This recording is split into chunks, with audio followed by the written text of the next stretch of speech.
Welcome to the final session of this year's QED, where we will wrap up everything that we've talked about over the past 3 days and see whether or not we've managed to uncomplex at least a little bit of our surroundings and our daily work. And to moderate that discussion, our very own Vedrana. Thank you. Thanks, guys.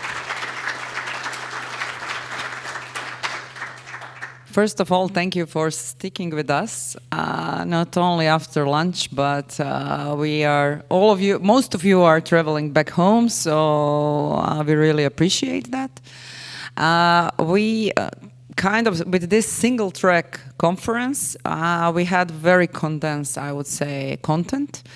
And maybe some of the sessions went really super fast. Like I would say that Scott gave us and both Scott and Steffi and some of the panel sessions had million of things that we wanted to remember. So idea of this panel session is that we go together with Malin and Jonas through many things from their perspective that they kind of catch up. So you get one more chance to remember. Yeah, we can dance. That's fine. Dancing landscape. No. Good. Yeah. Yeah. Empathy testing. Everything.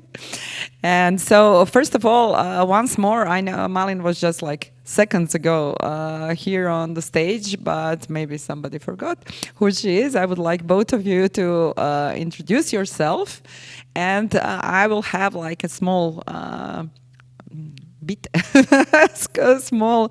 I would like to ask you that you include this North Star that we heard from Stephanie on day one. What are your own North Stars, or one North Star in life, being personal or professional? So, Malin, once more, who are you? Hello. That was covered in one of my slides. No, I'm joking.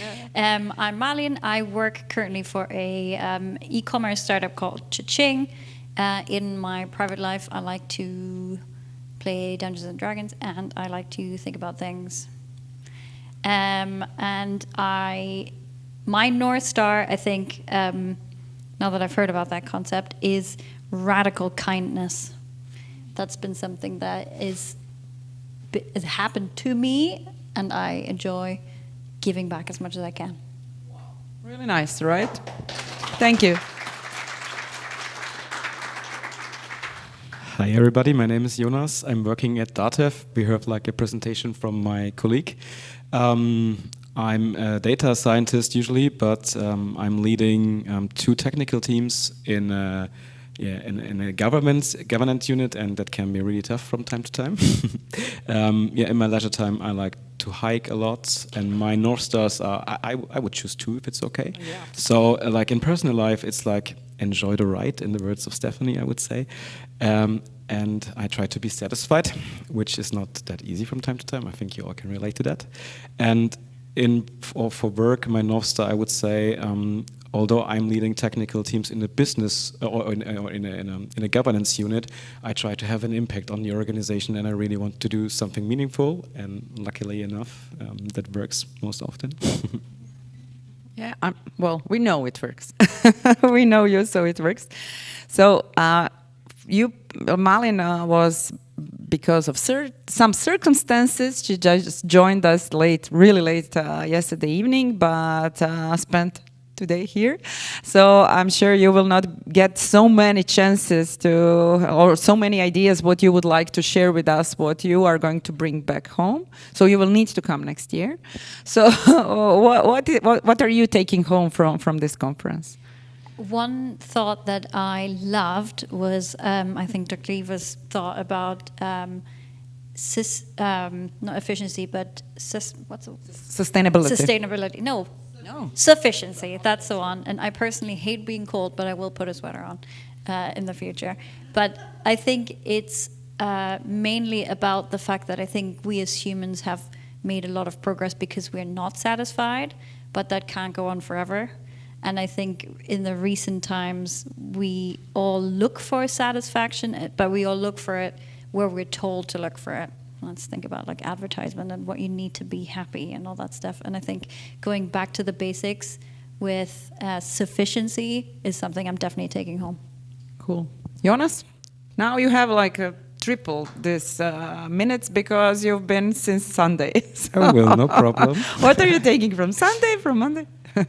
Actually, for me, it's like from Stephanie's talk. I mean, there was a lot, but I have to choose like maybe 2 ideas from her talk, which I will definitely take home with me. Is first, I'm really thankful that she forces me to rethink my emergency checklist and shorten it.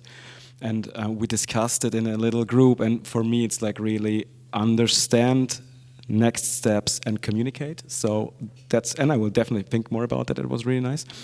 And then I had also a little chat about it with Michael. It's like really crazy how she just solved the drama triangle problem for me. Like, okay, there's a different solution. Check.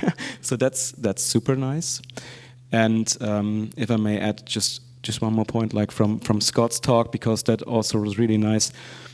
I didn't remember his quote like word by word, but just paraphrase.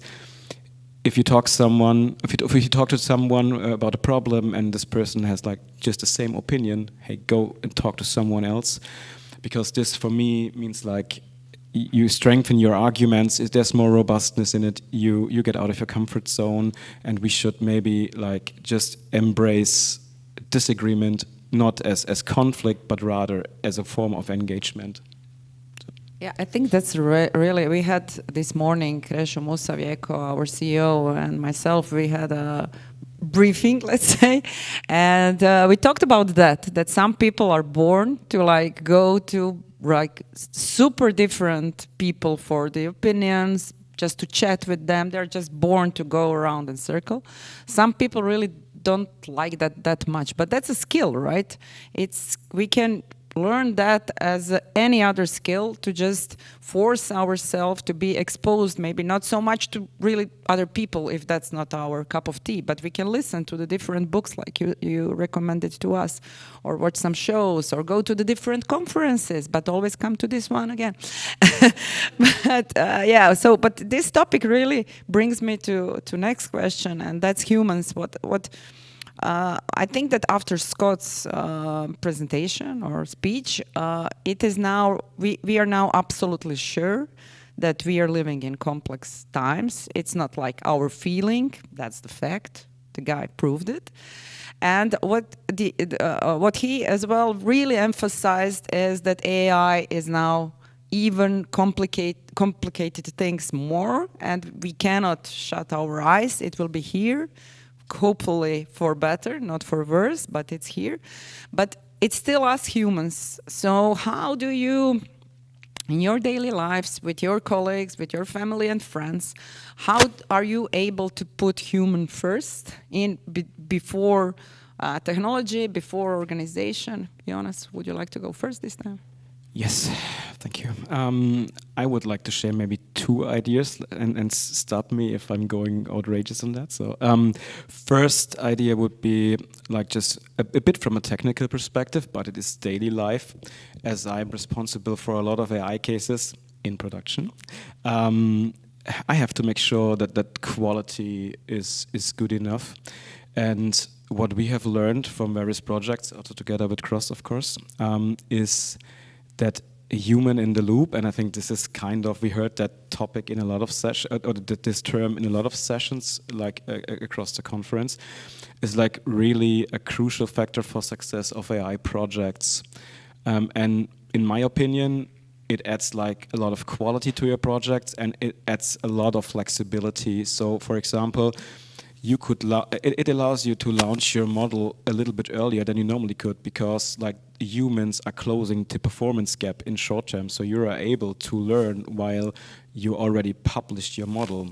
Then like also recently I thought about in terms of like the CO2 footprint, and I think that relates to the discussion we had in the panel discussion tomorrow. No, in this morning, not tomorrow. would be nice, but this morning, because you know it's a flexibility that you can use like the humans to just increase your performance or keep your performance stable. You don't have to opt like maybe for just the next best model, which just add maybe a little bit of performance, but needs so much more electricity. So like human in the loop flexibility, it adds like this robustness to your model because you got an external evaluation criteria, and if you then on top add like a retraining pipeline where you use just your data checked by humans to constantly update your model, then you got a state-of-the-art model over all like basically all the time. That's like really nice. And I think I work a lot with textual data, with feedback data. So the niche for humans, in my opinion, is there like to read between the lines, to detect this sweet sense of humor or irony. So this is where, for me, humans are really shine. And I have a second thought. I don't know if we have the time, then that's nice. I think kind of decision making, and also that sounds weird, but let me, I'm a statistician, but let me explain. So I observe more and more that there is the trend of just purely data-based decision making. Companies try to implement that, spend a lot of money, and as a statistician, I really like the idea because I love data, but I think we overstate just a little bit, because if you think about how we as humans come up with decisions, our decisions are really, I think, shaped by emotions, by our experiences, hopefully also by ethical considerations, and this complex process leads to a deeper understanding and also adds empathy to the process at the end, if we are honest. So I think for a good reason, we don't always act just rationally, but also emotion, maybe also socially responsible. And I think this is really important. We should not overstate the way how we make decisions, just not purely data-based. That would be like my take on that. Getting back to, so we have been talking about AI here every year for a couple of years. Already 2 years ago, we mentioned like traditional AI. So now it's super traditional, what happened like 5 years ago or whatsoever.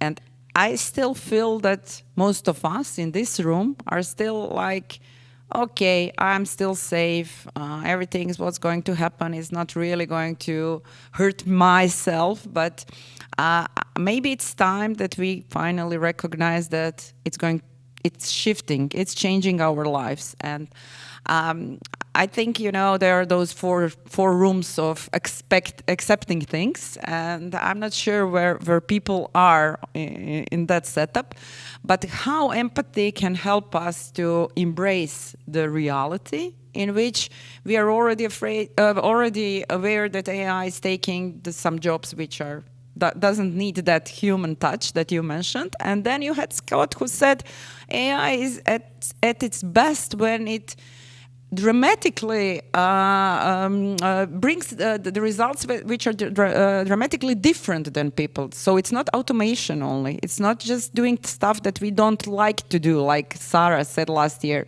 washing my dishes and stuff. But there are some things that it can do even better. So how we can use empathy for our teams to embrace the fact, either. Just both. I think it's important that we remember what makes AI functional and what makes humans different and why that's a good thing. So we don't, if we use AI, I feel like looking at it, AI is a big practice in homogenizing things and figuring out what's the common denominator and what could be a good, let's say if 2 good AI models would come to the same conclusion, but 2 people might not, with the same sets of data, but with just a difference of opinion. And so if we think about what we want to homogenize, such as how do you best wash your dishes, great. But if we think about what we don't want to homogenize, such as should people in a specific zip code not get finance, for example, should they all be rejected based on the fact that they live in the same city, then I think we need to remember that it's about humans that we're talking about. So the superpower we have as humans is that each individual human is different.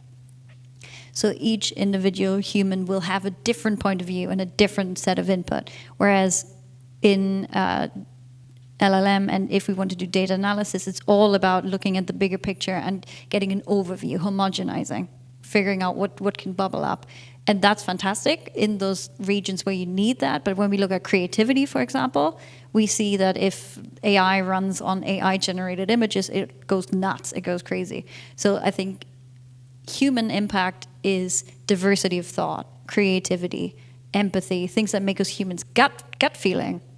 So even though your AI might tell you, you as a bank will never go bankrupt if you don't give loans to women, maybe we should feel a certain way about it because of our gut feeling and because we have hang-ups with those things. And as you said, Jonas, data is great. Data can give you lots of insights, but it needs to be managed in the way that we would stand behind it. And in the same sense, when I look at my team, AI can do fantastic things such as transcribing meetings. Nobody wants to do that. Or writing documentation, and then we make sure it's correct. Or do the basic busy work, and then give us more time to do the things we're hired to do, which is to think independently. Jonas? Yeah, I would like to add. So I think there are a lot of jobs that will definitely change. And if this change happen, we as leaders should work together with the people, say what could be your next niche, with a lot of empathy, show them different ways they can add and adapt to the process. But I would say for most of the jobs, AI is kind of a supportive tool, which just get rid of the things maybe you don't want to do, like you explained. I was smiling a lot when Scott says oh yeah, AI is super great, but I think it shines at best. I mean, this was his point. Shines best when it has a different opinion.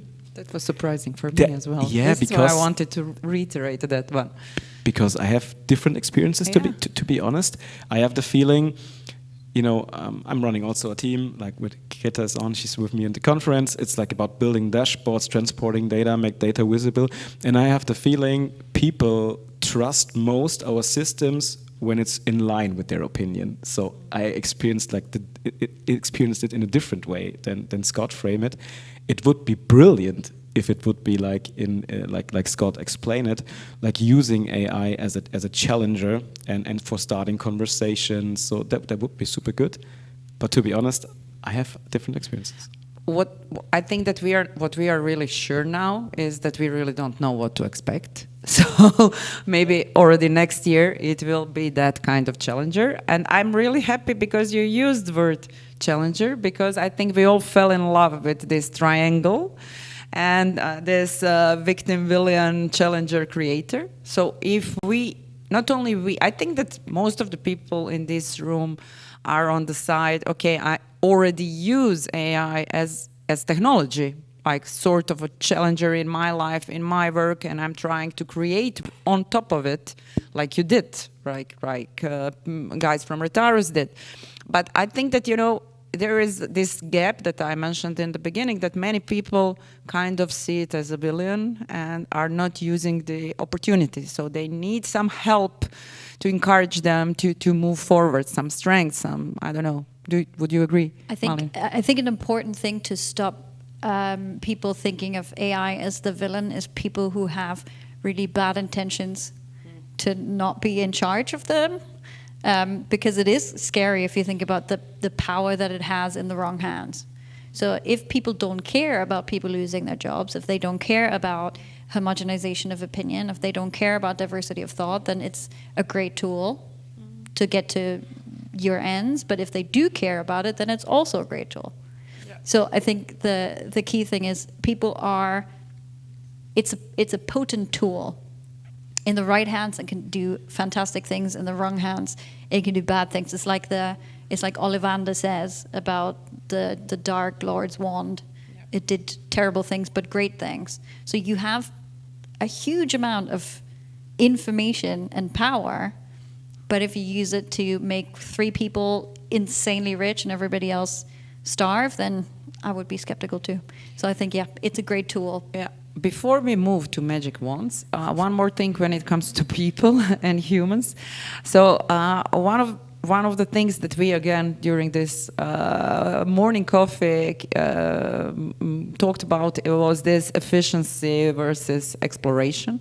So one of the methods we can deal with complexity is to try to explore where to go, but most of our organizations are very fixed on KPIs, on velocity, on efficiency, on time shoots, or whatever, and it's obvious that you even cannot just allocate this team will need to be really exploited and this team can be like creative, but you need to have like for this problem we can use that methodology. How do you do that, especially in larger organizations with some sort of structure, not being a startup who can give some slack time or something like that? Are you allowed to answer? Video off, please. No, we are just among us. So I think you mentioned KPIs, and what helped me and my teams a lot was like getting rid of most of the KPIs. I'm not like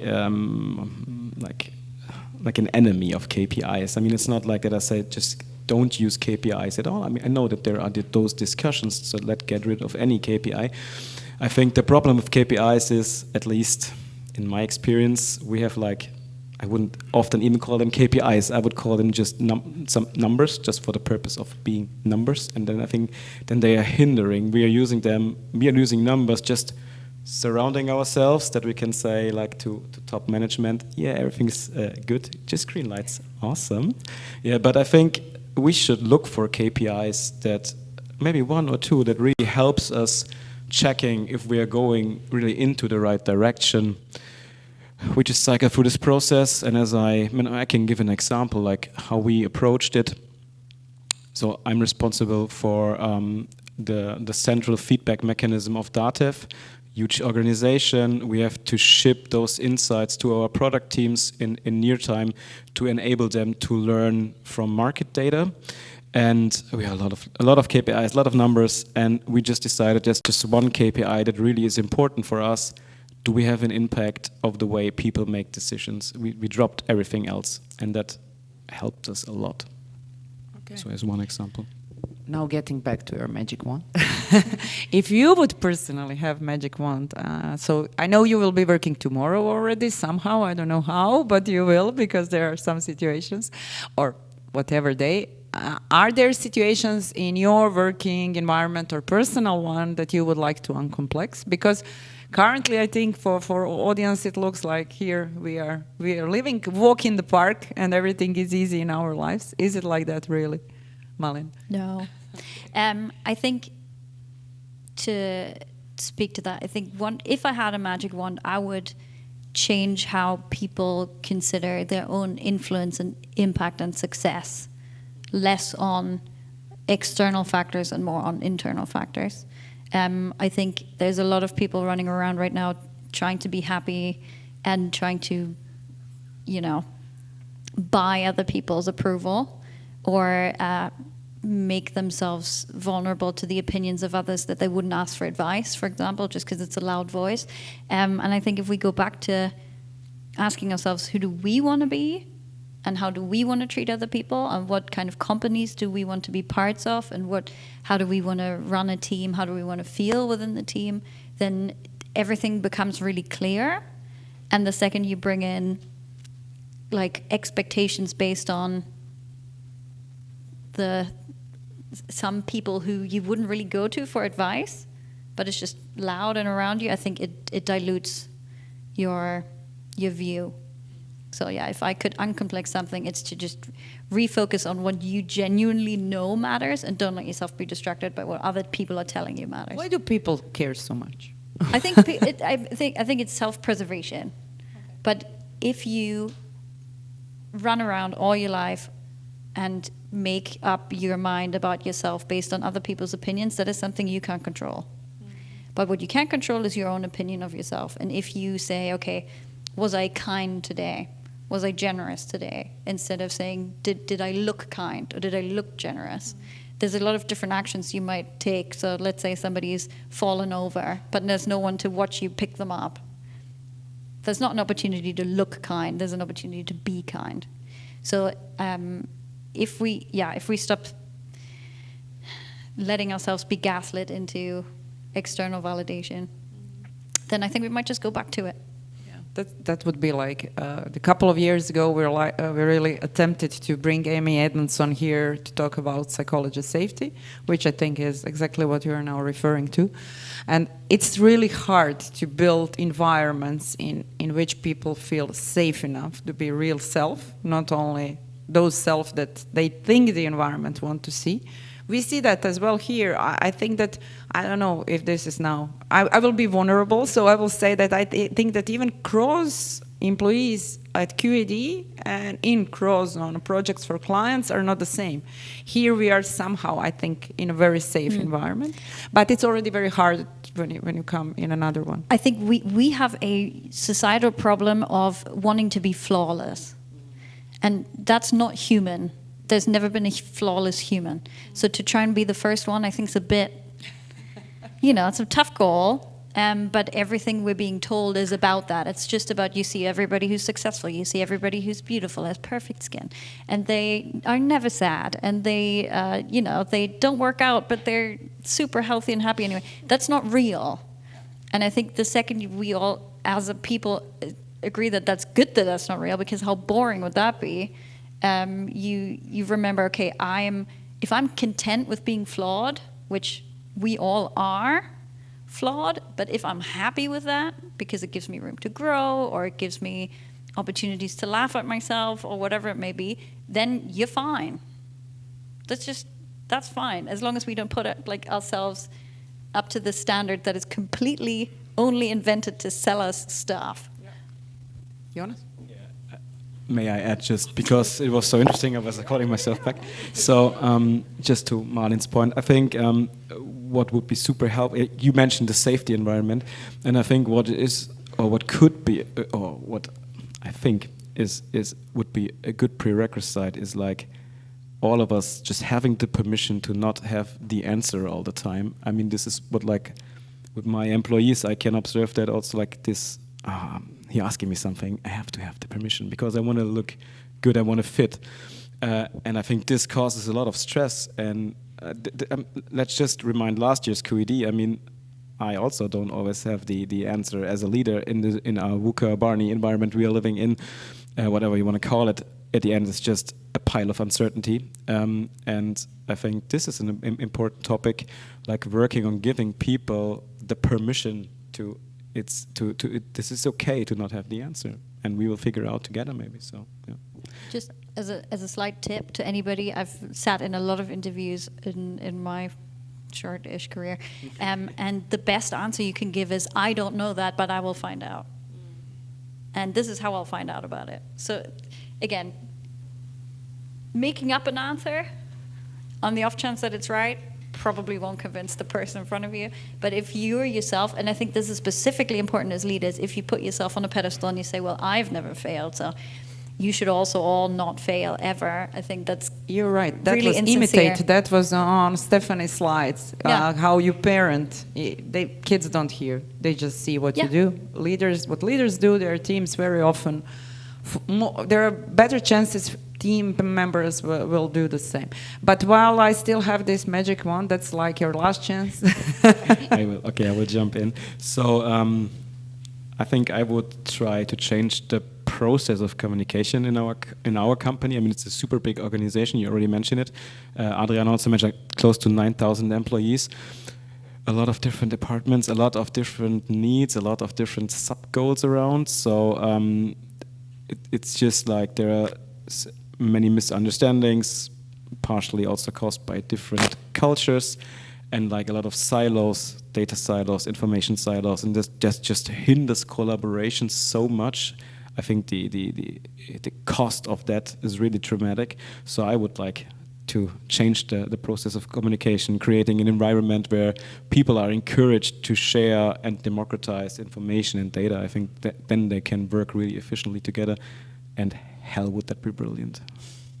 So going back a little bit to Scott again and his lecture, and maybe just a recommendation for all of you on Audible. You can hear the great courses are his courses on complexity.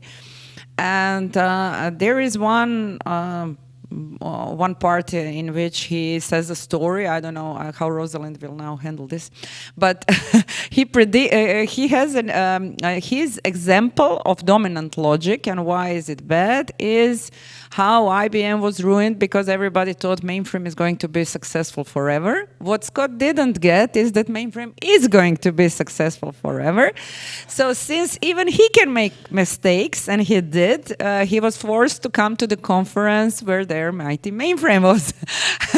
But that's a real case. I'm not inventing it. So, but getting back to dominant logic, because and growth fixed mindset, I think that we haven't spent in the last 2 days enough time about it, but I think it's really super dangerous because, as you said, people would like to say what other people want to hear. People don't communicate enough, like both of you said, and then you are stuck with some decisions that you made, and this baby becomes from the slides becomes big, and you are already mother, and you keep feeding it, although it was your cuckoo nest, and it's not your child, and you shouldn't ever do it. So how to try to be a leader who tries to help their team to be open, to constantly challenge their decisions. I think this is the hardest part, at least in my experience. What would you say? So I would say, I mean, this is a really good point, and it's a big danger. I would say you have to make sure, and it sounds like a no-brainer, but I know that in reality it's hard. Try to make everybody heard or feel, try to make everybody feel that they are heard when you have a discussion. So try to be open for all perspectives in your team, and there must be the opportunity that they also have an impact on the outcome. It's not just listening to their opinion, but also like, okay, we can change the result at the end. I think this is super important, and I told it before, but I will repeat it. I think like really embracing to just not always have the same opinion, like and don't like be offended and treat it as a conflict, but rather, okay, someone here really cares. I mean, for me, it would be the most horrible feeling if people, that would be like in Stephanie's terms, it would be like detecting weak signals. If my team doesn't talk anymore to me, just sitting in front of me like this, here going things drastically wrong. So yeah, I think just embracing disagreement, and it's hard to live it every time. I think it's another frame of reference question. Because if you like being right in general, just try arguing for the other side and see if you can still do it. Because if you have, if your opinion isn't tethered to your self-worth, and you can see, okay, I'm pretty sure that I know the right answer, but I'm going to do my absolute best and argue for the wrong one, can I convince myself? Because that's when you really try to challenge that. If you support your own view towards someone else, you're going to be pretty steadfast on it. So it's sort of chaos. It's just switching roles. Yes, yeah. If you say chocolate ice cream's better, and I say vanilla is better, and then it's probably there's no real answer because it's all an opinion. Then why don't we just try the best of the others? Cool. Is experience, and then try to argue for that. Maybe I'll be a chocolate convert. Yeah. You never know. Okay, cool.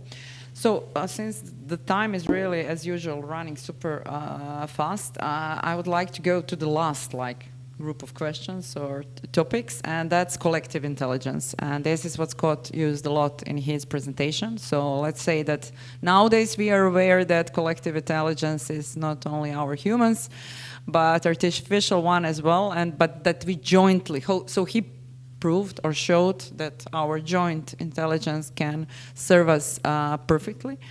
But what I want to ask you, and that there was this slide with long tail of teamwork, and how there are only rare examples in teamwork really works well.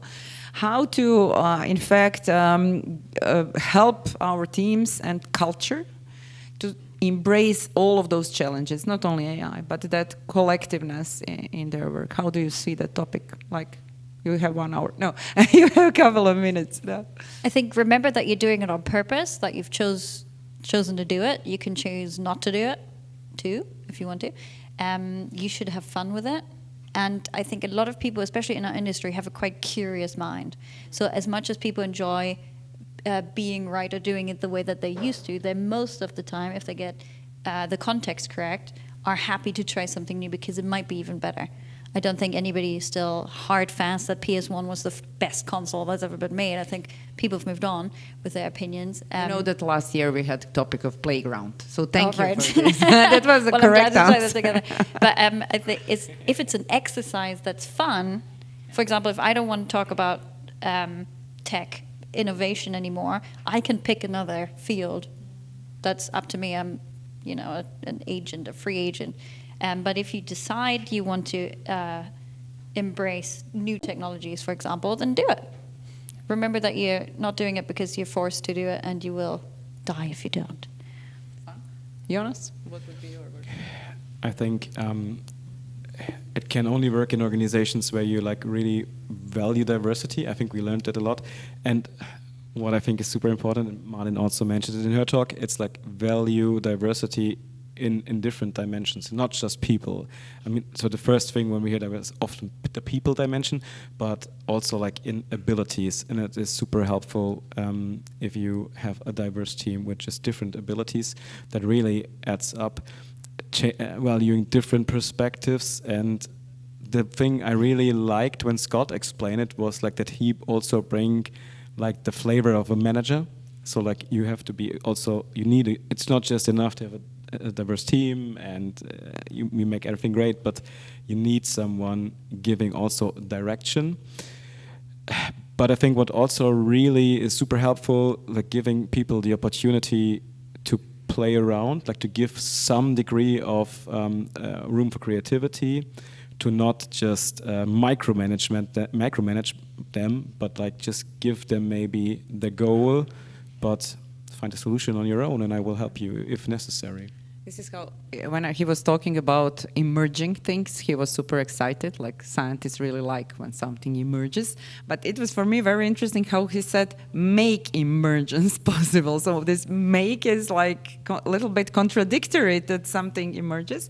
But what we had, there was exactly, he said that there is really limited control when something is changing so much. And how do people let control go? That's super hard, I think, for all of us who are in charge, who have some ownership, and then you need to let go. How to do that? That's more maybe mindfulness than this is, leadership. But I love this topic because this is trust, and we're all mistrusting, I think, in terms of what is, I don't know, been quite helpful to do, specifically in this age of media.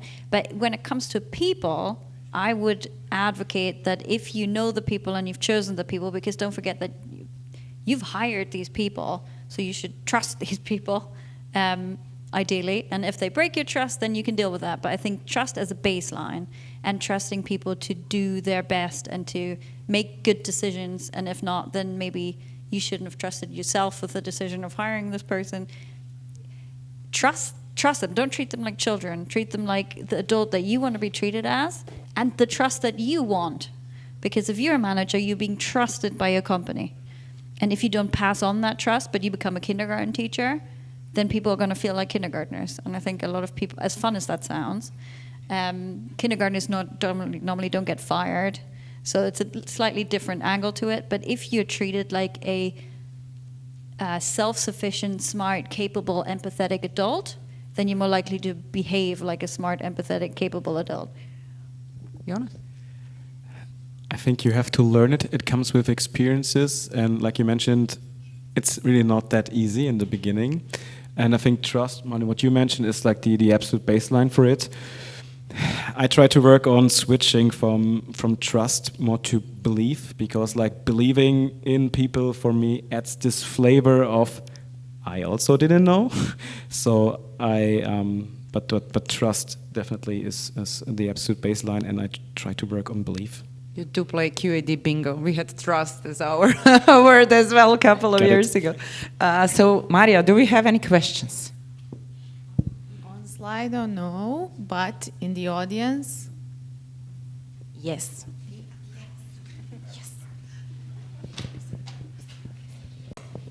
Hi, I'm Martina. One thing I wanted to ask you.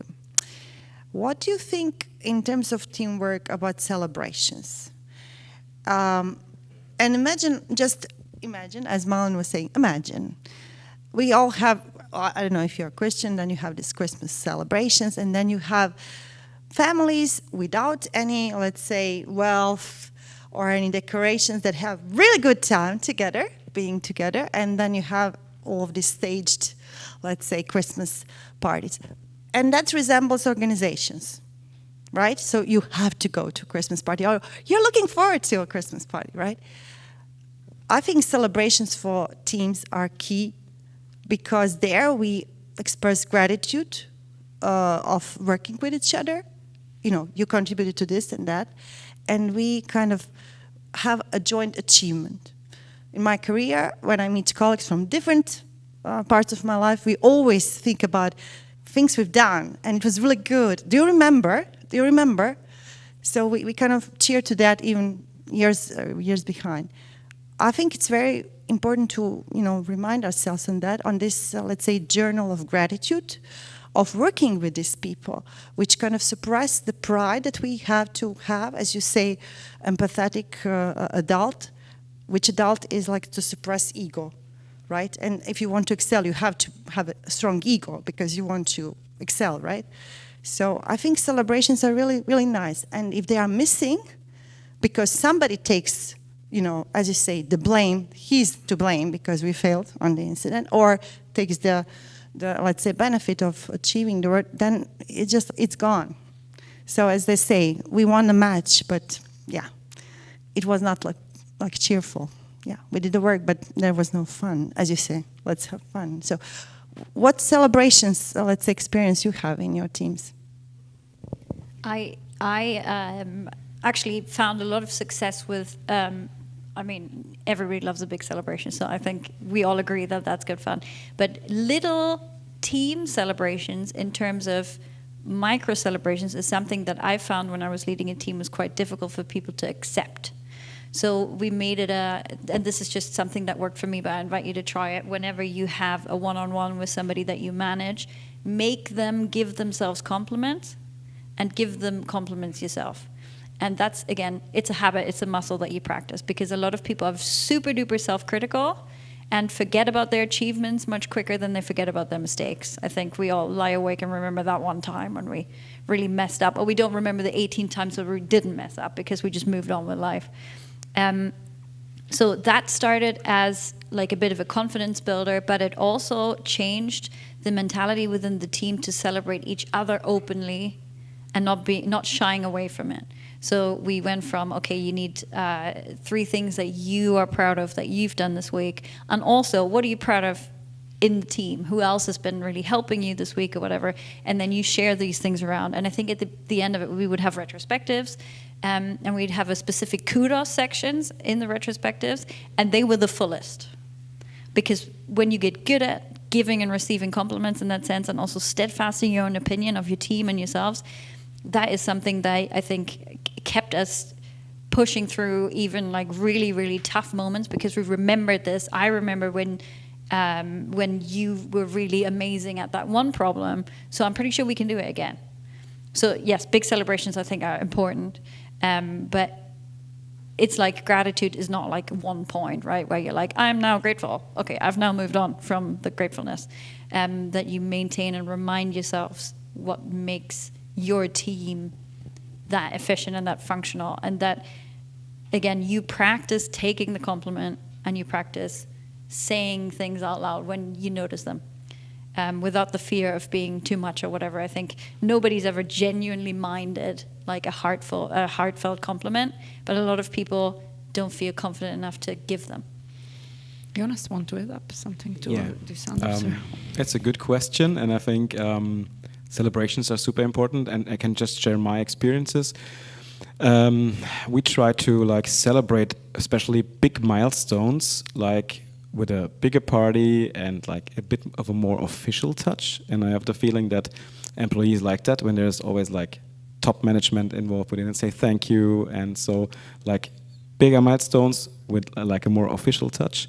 But what I think is even more important, at least it's just my experiences, so maybe I'm a bit biased, I don't know, celebrating those little steps without calling it really, I mean, with a wider definition of celebration maybe, but starting, for example, that was what we did recently, start the day together with a breakfast, like out of office, just free time. So, I mean, it's not working time, of course, but hey, let's have a breakfast together.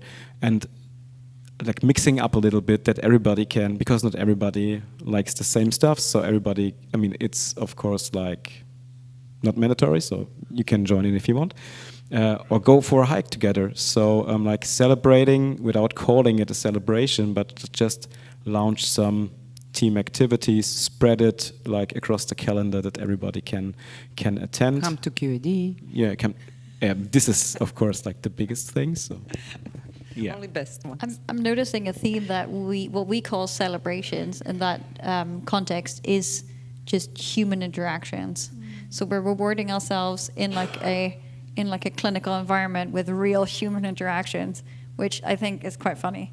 So, for example, eating together, right? Like celebrating together is such baseline human stuff that we allow ourselves when we've achieved something. I think we should allow ourselves to be baseline humans all the time. Most of the time. Pretty much all the time. Yeah. Okay. Any other One more. questions? I just have a small comment. I mean, in these fast times, isn't the largest gift that we can give each other time? I mean, if you're spending time with somebody, then it means you mean a lot to them. Yeah. Yes. Amen. And for Jonas and Malin.